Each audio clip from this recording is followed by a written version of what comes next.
Patient খুব dehydrated feel করবে, মুখ শুকনো হয়ে যাবে, স্পষ্ট কথা বলতে পারবে না, তার গা দিয়ে ঘাম আসবে না, প্রচণ্ড গরম লাগবে, শ্বাস প্রশ্বাস কমে যাবে, পালস রেট বেড়ে যাবে।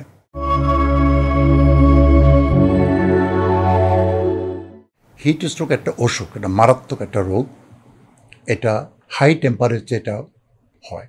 এই হাই টেম্পারেচার হোল বডির মেটাবলিজম উল্টাপাল্টা হয়ে যায়, সিস্টেমটা উল্টাপাল্টা কেন হয়? যখনই 105-এর উপরে টেম্পারেচার চলে যাবে তখন বডির যে থার্মাল রেগুলেশন সেন্টারটা ফেল করে।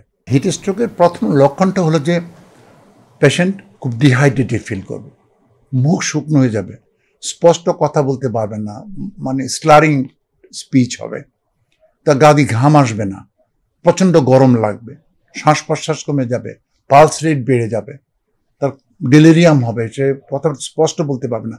এটাই হলো হিট স্ট্রোকের ইনিশিয়াল লক্ষণ।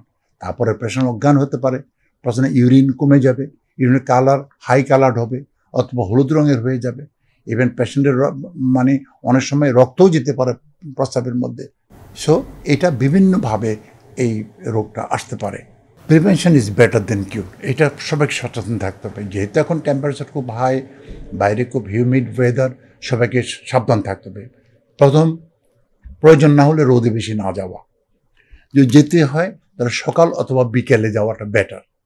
আরও দিনে কাজ করতে হয় তাহলে ছাতা ব্যবহার করা উচিত, মাথায় কোনো কাপড় ব্যবহার করা উচিত, বা বড় হেড ব্যবহার করা উচিত, বা বেশিক্ষণ রোদে না থেকে কিছুক্ষণ ছায়া থেকে এভাবে ইন্টারভেল দিয়ে দিয়ে তাদের যাওয়া উচিত। এবং আরেকটা খেয়াল রাখতে হবে, পর্যাপ্ত পানি পান করাটা, সল্টেড ওয়াটার পান করাটা এবং সাথে পানি রাখাটা খুবই প্রয়োজনীয় ব্যাপার হবে।